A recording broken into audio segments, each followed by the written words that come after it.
हम डिस्कशन कर रहे हैं दर्शन शास्त्र यानी कि फिलोसॉफी का और वरिष्ठ अध्यापक के लिए इम्पोर्टेंट टॉपिक। आरपीएससी वरिष्ठ अध्यापक के लिए टॉपिक का नाम है ऋण अवधारणा। ऋण अवधारणा यह वेदों में निहित नैतिक अवधारणा है जो व्यक्ति के व्यक्तिगत, सामाजिक, प्राकृतिक उत्तरदायित्वों को निर्धारित करता है। व्यक्ति अपने विकास के लिए बाह्य तत्वों से सहायता प्राप्त करता है और प्राप्त की गई इस सहायता के प्रति कृतज्ञता एवं उत्तरदायित्व यानी कि चुकाने का भाव प्रदर्शित करता है। यही भाव क्या कहलाता है? ऋण कहलाता है। चुकाने का भाव ऋण कहलाता है। व्यक्ति अपने जीवन काल में इन ऋणों से उऋण होने का प्रयास करता है और यह उसका उत्तरदायित्व है। वैदिक नीति शास्त्र मुख्यतः 3 प्रकार के ऋणों का उल्लेख करता है। कौन सा? वैदिक नीति शास्त्र। कितने? मुख्यतः 3 प्रकार के ऋणों का। उनके नाम है पितृ ऋण, दूसरा ऋषि ऋण, तीसरा है देव ऋण। पहला क्या है? पितृ ऋण, दूसरा ऋषि ऋण, तीसरा है देव ऋण। और शतपथ ब्राह्मण में भूत ऋण के रूप में चौथा ऋण भी स्वीकार किया गया है। किसमें? शतपथ ब्राह्मण में कौन सा ऋण?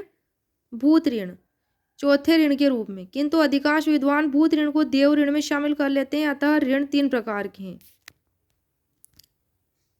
पहला है पितृ ऋण। पितृ ऋण में क्या है कि व्यक्ति अपने जन्म एवं गुणों के लिए माता पिता एवं पूर्वजों पर निर्भर होता है, इसलिए उनके प्रति कृतज्ञता और उत्तरदायित्व का भाव पितृ ऋण कहलाता है। फिर इसकी मुक्ति के लिए वह क्या करता है? संतानोत्पत्ति करता है। दूसरा है पूर्वजों को श्राद्ध देना आवश्यक माना गया है।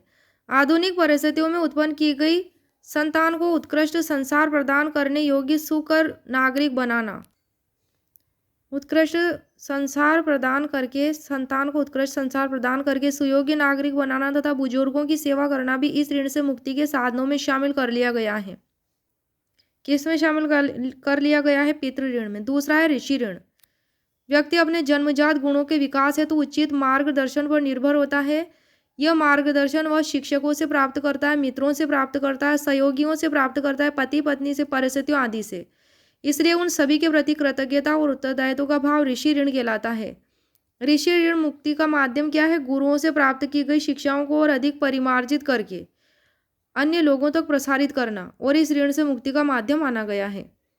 तीसरा है देव ऋण। भारतीय दर्शन में प्राकृतिक शक्तियों को देव शब्द से संबोधित किया गया है। सभी प्राकृतिक शक्तियों के प्रति उत्तरदायित्व का भाव देव ऋण कहलाता है। इन प्राकृतिक शक्तियों की अनुकूलता द्वारा व्यक्ति अपने जीवन में वांछनीय सफलताएं प्राप्त करता है। वेदों में इस ऋण से मुक्ति के लिए देवताओं को यज्ञ के माध्यम से हविष यानी आहुति देना माना गया है।